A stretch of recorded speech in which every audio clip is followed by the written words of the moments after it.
Dadako tayo sa salita ng Panginoon Diyos. Praise God.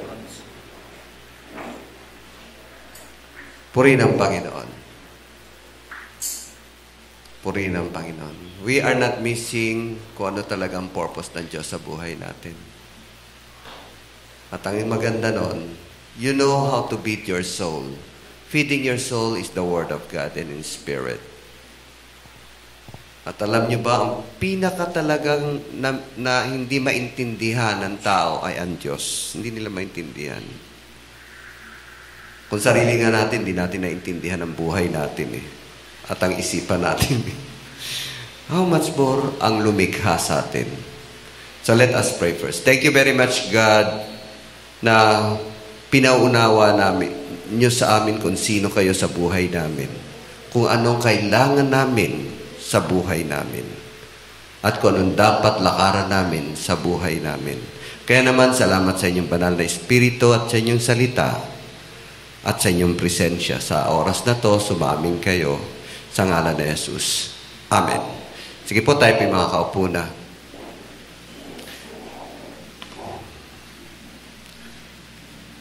So, ang talagang pinakamaganda at pinakadapat kasabihan nating gift. Mahilig kasi tayo sa gift Usually, ang gift na hinahanap natin, yung makakasatisfy ng laman. Makakasatisfy ng desire. Makakasatisfy ng kayabangan natin. Makakasatisfy sa gusto natin. Pero ang gift na binibigay sa atin ng Panginoon, ang talagang pinakakailangan natin, ay pangwalang hanggan.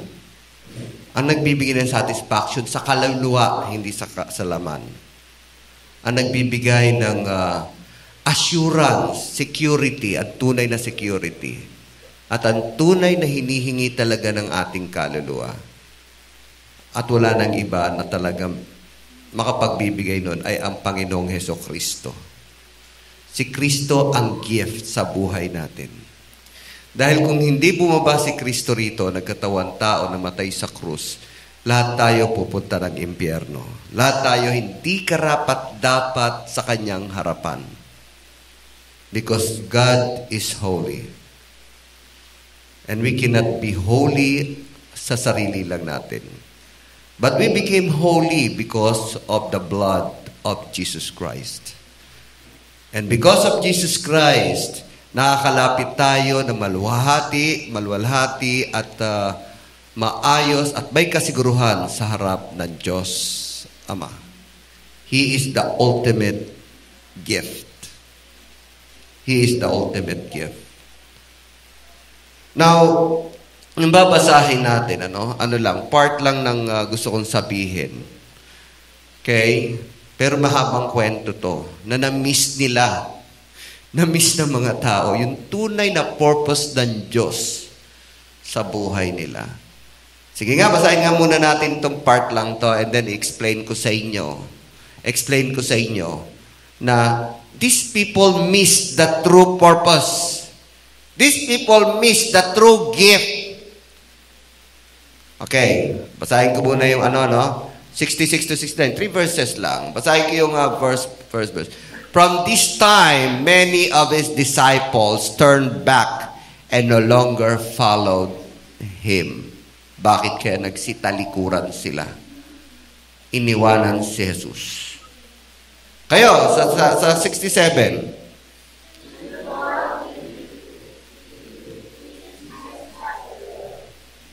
So, marap siya sa kanyang piniling 12. Kayo, iwan nyo rin ako?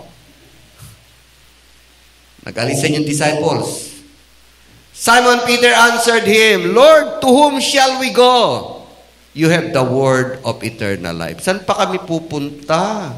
Iniwan na namin yung trabaho namin. Iniwan na namin yung mga negosyo namin. Mapapahiya lang kami kung babalik kami. At isa pa, higit sa lahat, ikaw talaga, nasa salita mo ang buhay na walang hanggan. Correct. Tama. Bakit nagtalikuran yung mga taong to? Kasi nung nagturo na siya ng malalim na katuruan. Ang malalim na katuruan, sabi niya, Ako talaga ang tinapay na nagbibigay buhay. Hindi yung tinapay na gusto na kinain nyo sa pangpang. Ito'y kasunod nung siya'y nag-perform ng miracle sa mga crowd na nagpakain siya ng 5,000 lalaki. It was a performance. At marami siyang nag-gather. Pero at that time, alam niya nang hinihingi lang nila talaga yung tinapay. And in fact, siya'y tinugma sa kalaman nila tungkol kay Moses. Kasi si Moses, nagpakain din ng tinapay. Si Moses, alam na nila yung kwento na yon habang sila'y nasa ilang, nagpakain siya araw-araw ng tinapay. Hindi sila nagutom, walang bakery nun sa ilang, sa desierto. Pero araw-araw, supplied sila ni Moses ng tinapay. At ngayon, kinukumpara nila si Jesus Christ kay Moses. Kaya nung pagkatapos kumain, nabusog sila at marami pang sobra, alam na ni Jesus ang mga nananampalataya at hindi nananampalataya. Kanina, nagkikwentuhan lang kami ni Michael. Si Jesus Christ kasi, nagsasalita siya sa 4 kinds of people. First, the crowd. Among the crowd, meron siyang disciples. Yun yung sunod na sa kanya. Among the disciples, meron siyang piniling 12. And among the 12, meron siyang 3 na very intimate. Among the crowd, dun siya nagpe-perform ng miracles together. Yun yung performance niya. And at the same time, teaching. At yung mga sunod na nang sunod sa kanya, disciples na yon. No? At among the disciples, may 12 siya, namili siya kasi yung ititrain niya para maging leader din. Yun yung sila Simon, sila Bartholomew, sila, sino pa yun? No? 12 yun eh. No? But among the 12, may 3 siyang pinili para ibigay niya kung sino talaga siya. Yun yung si Peter, si John, at si James ba yun? Si James. Sa crowd, performance. Kaya din karamihan ng kanyang miracle sa crowd. Sa disciple, teaching. Talagang tinuturuan na sila. Sa 12, doon niya na sinasabi yung mga plano niya. At doon niya sinabi kung paano siya mamatay. Pero doon sa 3, doon niya pinakita na siya talaga ay Diyos. Anak talaga ng Diyos. Kung sino talaga siya. Why? Kasi nababasa niya yung mga puso nila. Kung sino talaga yung maniniwala. Kaya this is the time na yung mga disciples na to kasi sunod sa akin. May natututunan na. So, among the crowd, nagpakain siya. At dito siya rin nag-perform. Karugtong to ng performance niya nung naglakad siya sa tubig. Kasi alam niya kung sino yung maniniwala sa kanya at hindi maniniwala. Alam niyo ang ginawa niya? Kasi nagpaplano na pala yung crowd, no? Among the disciples, ito talaga yung propeta. At kinukumpara na siya kay Moises. Ito yung magpapakain sa atin kahit na sa panahon ng kahirapan. Kahit sa panahon ng kawalan. At alam ni Jesus Christ yan. Kaya nag-separate siya, nagtago muna sa gubat. Ang sinabi doon, nag-pray siya. But actually, one of the reasons, kasi gagawin siyang hari. E-elect siyang bilang hari. Kaya, at that night, yung gabing yon, naghihintay sila, wala si Jesus Christ. Pero yung mga disciples, ang plano talaga nila, pupunta sa kabilang dako ng Galilee, Sea of Galilee. Wala pa si Jesus. Kasi ayaw niyang magpakita sa mga tao dahil gagawin siyang hari. Mali ang purpose nila. Ang gusto nila itanghal siyang hari ng tinapay. Hari sa mga tao. Pero ang gusto niya kasi spiritual king eh. Yun ang purpose niya. Kaya at that night, yung mga disciples lang ang umulis. At that night, wala pang poste ang ilaw, wala pang flashlight, di nila nakita si Jesus pala, lumabas na rin. At dahil nauna yung mga disipulo, yun yung panahon na naglakad si Jesus Christ. Karugtong yun. At siya'y Pinaakyat. Kaya si Jesu Cristo, naglakad siya hindi para i-perform. Kasi nga, nagtatago siya sa mga tao. Nababasa niya ang puso nila na gagawin siyang hari. Mali. The church is not to give you comfort, but to give you deeper relationship with God.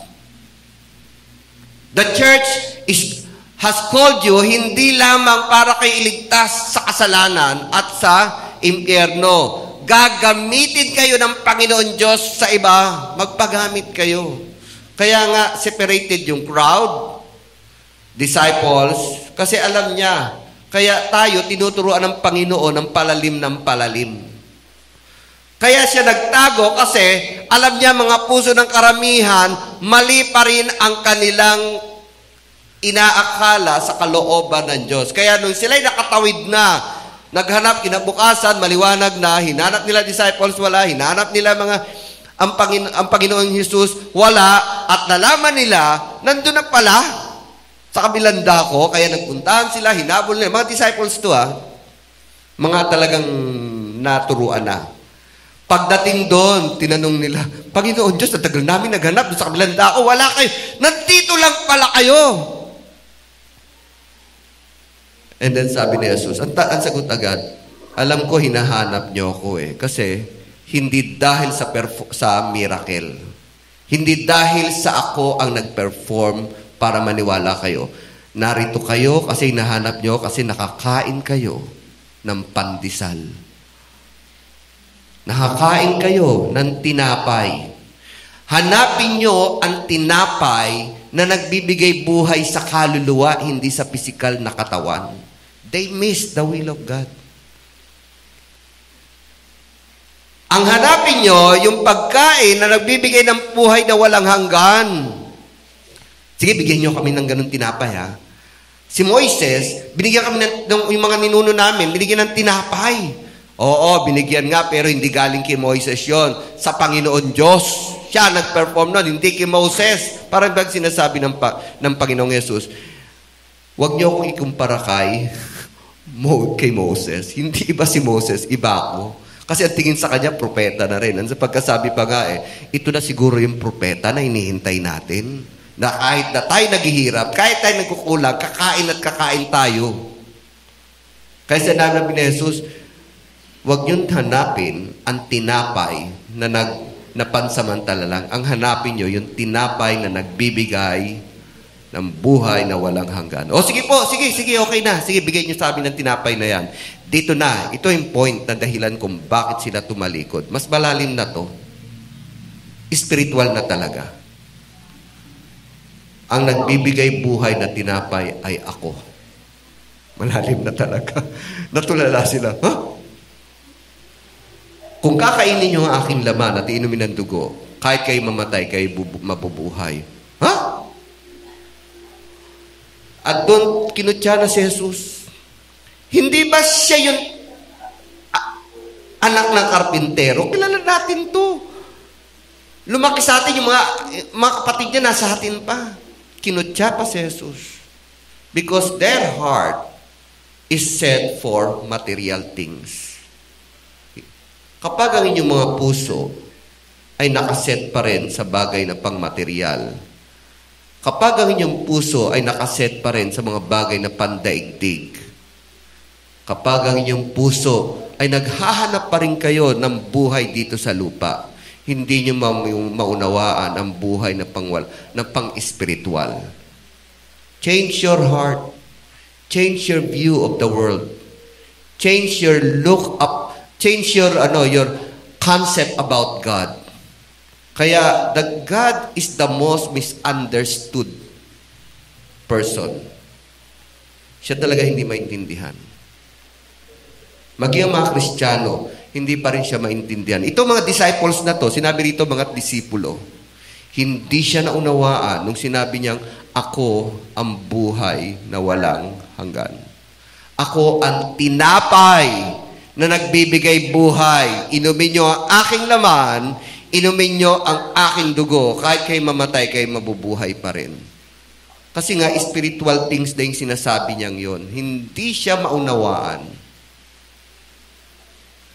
Now, check your heart. Bakit kayo narito? Are you looking for comfort? Are you looking for miracle para maging comfortable ang inyong buhay? Are you looking for time na kung saan ito lang naman ang oras na ibinigay nyo sa Panginoon at wala kayong magawa?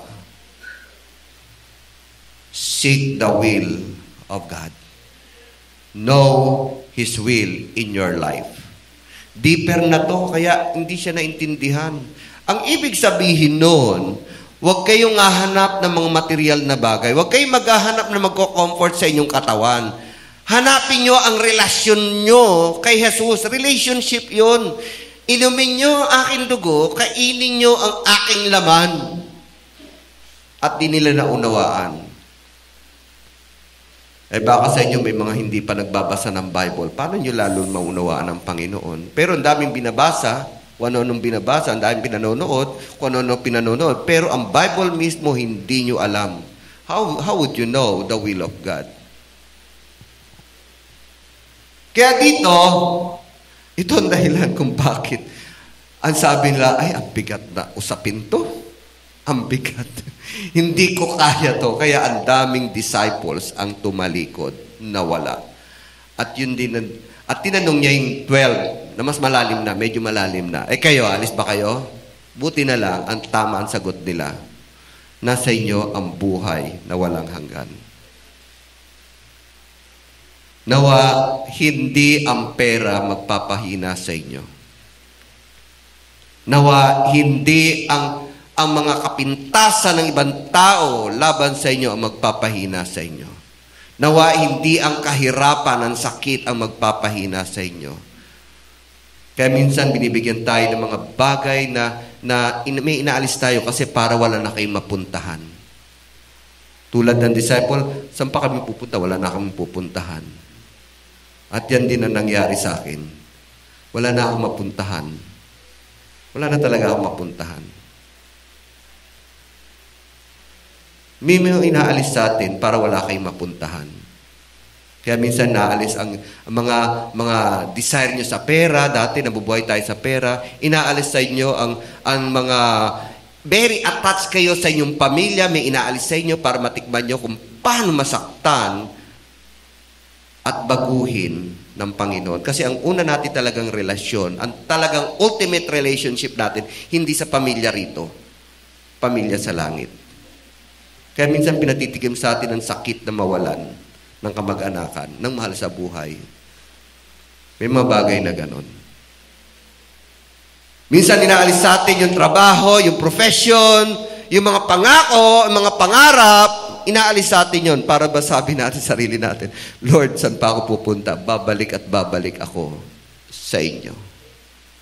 Kasi ang kalooban niya talaga ay si Jesus, the very person of Jesus Christ, is the very gift to our soul. So, many miss the true gift of God. Okay, many miss the true gift of God. Binigyan tayo ng buhay, that's a gift, pero nami-miss nyo talaga. Ano ba ibig sabihin ng buhay natin? Yung iba, gustong magpakatalino at malaman ang lahat ng bagay, pero hindi naman talaga yun ang purpose ng Panginoon.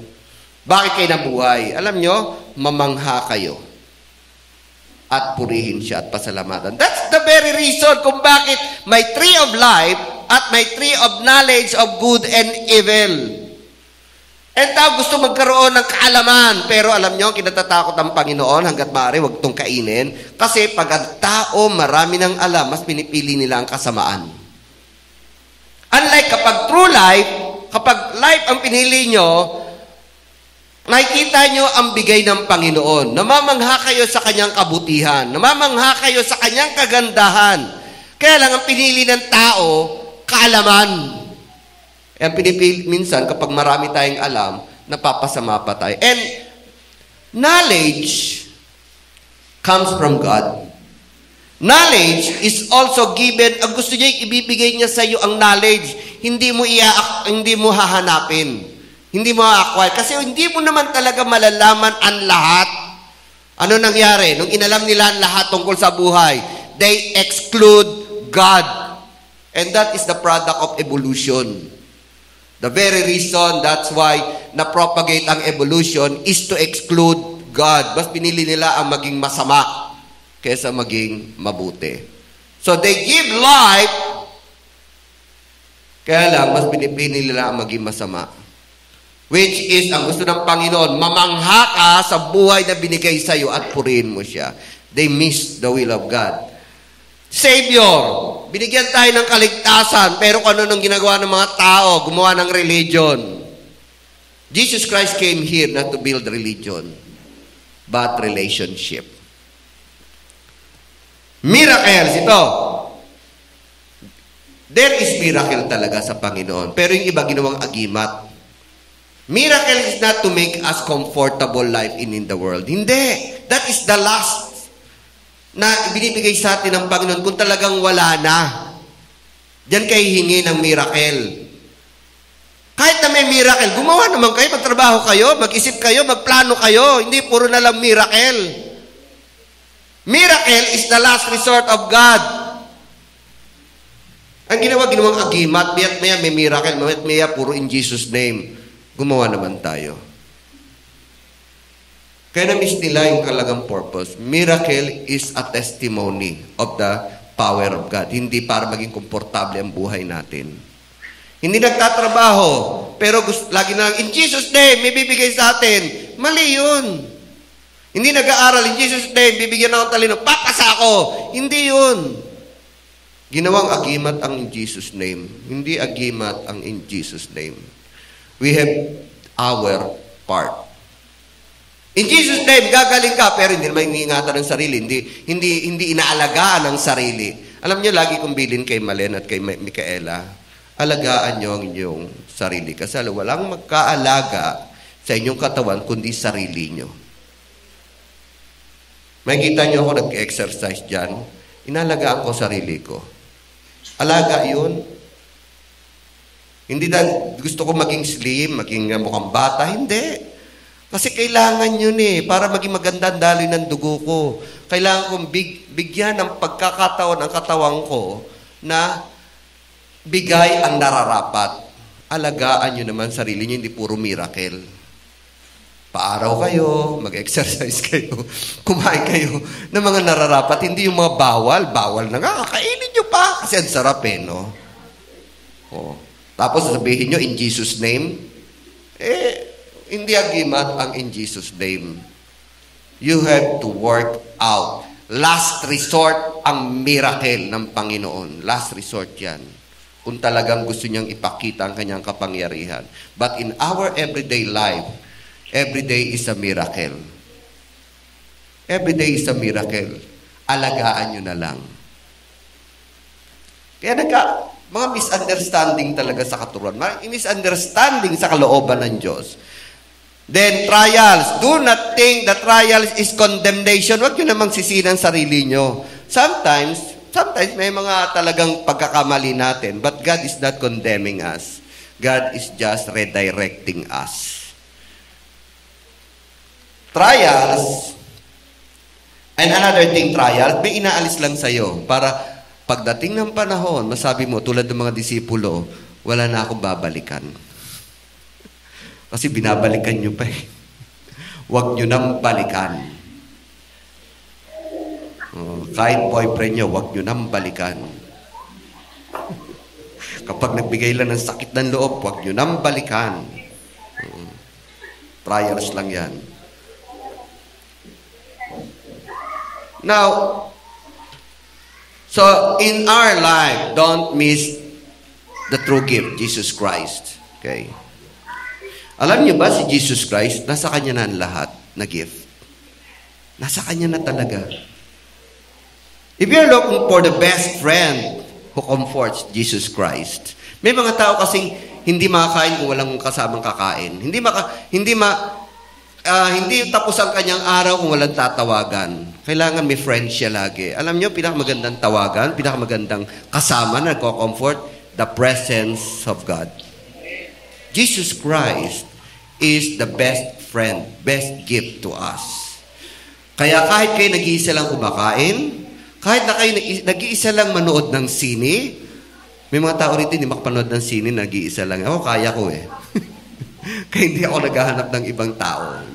Wala din talaga akong close friend. Wala akong close friend. Kasi, ang sa akin, kaya ayoko magkaroon ng mga barkada, kasi may mga panahon na hindi ko sila masasatisfy. At ayokong saktan sila. Kaya ako, wala akong barkada. Pero mga co-teacher ako, barkada, mga estudyante, ewan ko ba? Mas lalo na. Mas masakit yun kasi gagraduate, di na kayo magkikita. Ba't kayo makipag-best friend dyan? Ba't mo i-attach ang sarili mo dyan sa mga estudyante? Masasaktan ka lang, iiwan ka na. Hindi ka na rin maalala niyan. Kaya ako, wala akong naging kaibigan na estudyante. Ayoko maging attached sa kapwa. Kung meron lang kayong gustong maging attached, ay ang Panginoon Diyos. Maging sa family natin. The family is given to us not to be so attached. Kasi aalis din yan. Iiwan din kayo yan. Yes! Masakit. Nakakasakit yan na mawala. Kaya nakakatakot kapag may matinding may sakit sa amin. No? Nasasaktan na ako kasi, Lord, wag. Di bali ako na mauna. Masakit eh. Masakit. Kaya hanggat maaari, ayoko maging attached din sa family ko. Mas attached ako sa Panginoon. Kasi alam ko, lahat sila mawawala rin sa buhay ko. Kaya usapan namin ni Malin, kailangan ako mauna. At sa mga anak ko naman, ayoko mauna mga anak ko. Masakit. Nasaktan na ako kung paano mawala ng anak. Ang sakit. Ang sakit. Yun, one day lang ha. Yun ba talagang pumuputok ang damdamin mo? Kaya sabi ko nga sa iyo, ang pag-ibig dito sa lupa, masakit eh. Nagbibigay ng sakit. Nagbibigay ng sakit. Pero ang pag-ibig ng Diyos, ang relasyon sa Diyos, ay puro comfort. Comfort ang maradama mo. Kaya mas maging attached kayo sa Diyos kesa sa mga narito. Maging sa family natin. Kaya nga, mahalin mo lang ang pamilya mo tulad ng pagmamahal mo sa sarili mo. Pero sa Diyos, iba. Mahalin mo siya ng buong puso, kaluluwa. Meaning lahat talaga ng attachment mo, ibigay mo sa Diyos. Kaya kahit anong mangyari sa pamilya mo, hindi na masakit. Kasi kung too much attached ka sa family mo, pag may nawala, inalis, may nangyari, ang hirap makamove on. Masyado mong inattach ang sarili mo sa iyong relasyon dito sa lupa. Kaya nga, ang level lang ating pagmamahal dito kung paano mo mahalin ang iyong sarili. Pero, yung full attachment sa Panginoon dapat yan. Puso, kaluluwa, lakas. Kaya mas ibigay nyo ang inyong attachment sa Panginoon. Kung si Jesus ka, binigay niya ang kanyang attachment sa atin, namatay siya, how much more ang ating attachment sa Panginoon? Ibigay natin.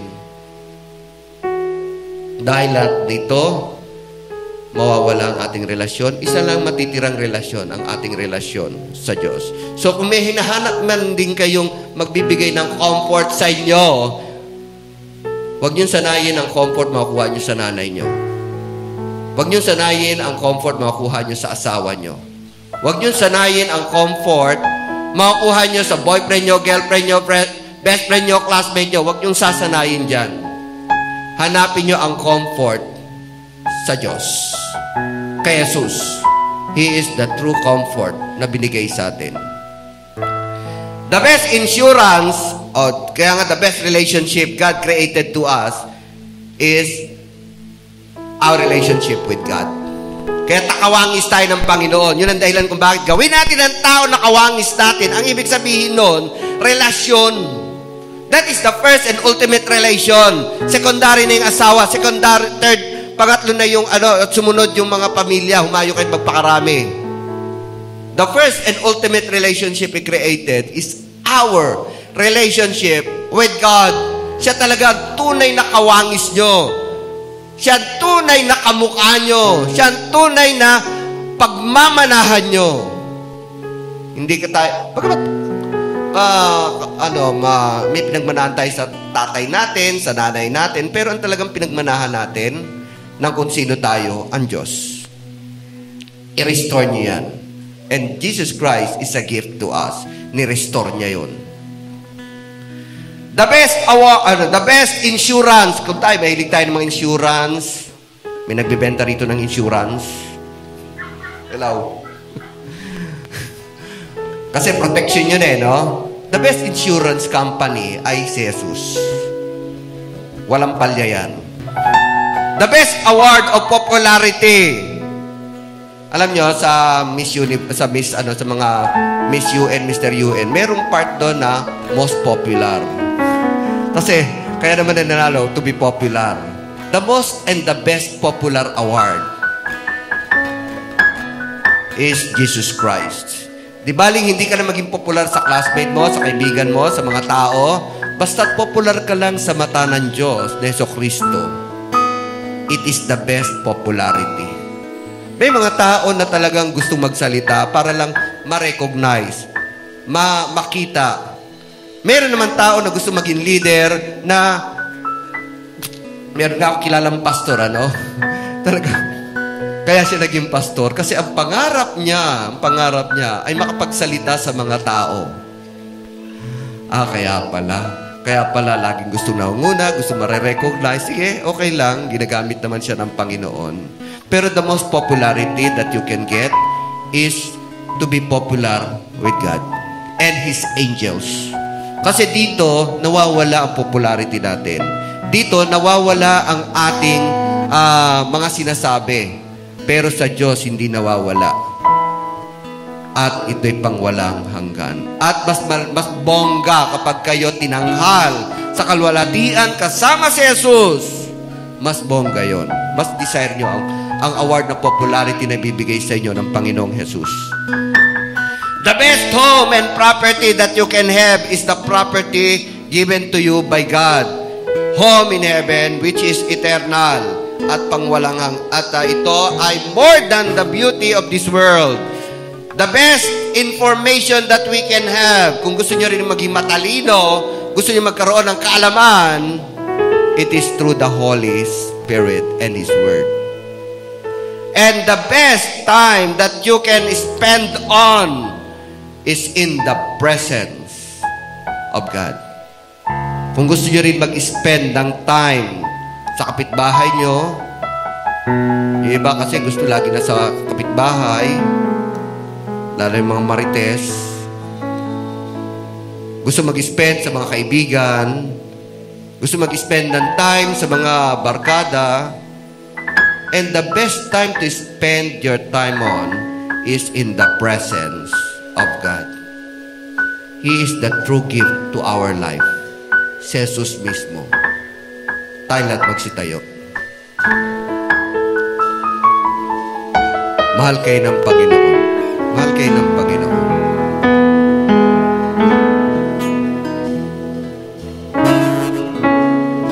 God can guarantee that God loves you. God can guarantee the best for you. Meron siyang nakahandang pinakamaganda para sa iyo. Pinakamagandang kinabukasan. Pinakamaganda para sa iyong pamilya. Pinakamaganda para sa iyong buhay.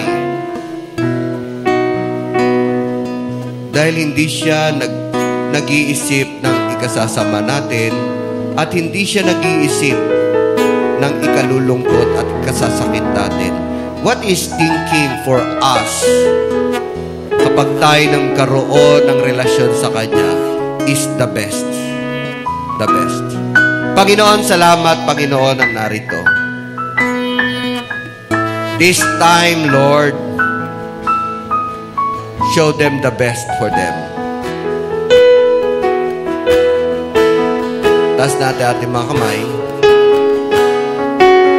Ibigay sa inyo ng Panginoon ang the best sa inyong hinihingi. The best para sa inyong kinabukasan. the best para sa inyong pamilya, the best para sa inyong damdamin. Sa pangalan ni Jesus. Amen.